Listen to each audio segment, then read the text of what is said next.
পাঠশালাত পৰিণত এখন থানা অপৰাধী বা অভিযুক্তক লৈ নহয় কণ শিশুক লৈ ব্যস্ত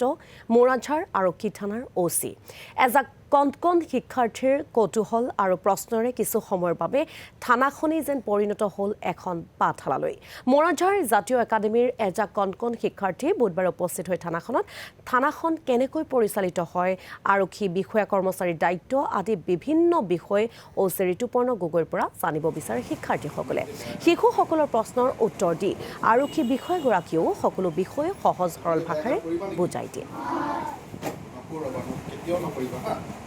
আমি জাতীয় একাডেমি মোৰাঝাৰৰ ষ্টুডেণ্ট হওঁ আজি আমি আমাৰ স্কুলৰ পৰা মোৰাঝাৰ থানাখন চাবলৈ আহিছোঁ ইয়াত আহি পেলাই প্ৰথমে আমি ছাৰৰ লগত দেখা কৰিছোঁ ছাৰে আমাক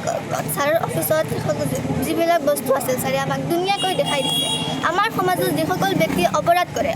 কৰা ব্যক্তিসকলৰ বাবে বহুত ধুনীয়াকৈ ইয়াতে ৰুম ৰখা হৈছে আৰু আমাৰ কাৰণে ইয়াতে টাই আছে আমাৰ কাৰণে যিখন টাই ৰখা হৈছে তাৰ নাম হ'ল চাইল্ড ফ্ৰেণ্ডলি ৰুম সেই টাইখনত বহুত ধুনীয়া আকৃতিৰ ছবি আছে ছাৰে আমাক বহুত নিজৰ মূল্যৱান টাইমখিনি ওলাই আমাৰ লগত আমাক বুজাই দিছে যে থানাত কি কৰা হয় সেইকাৰণে আমি ছাৰক ধন্যবাদ দিব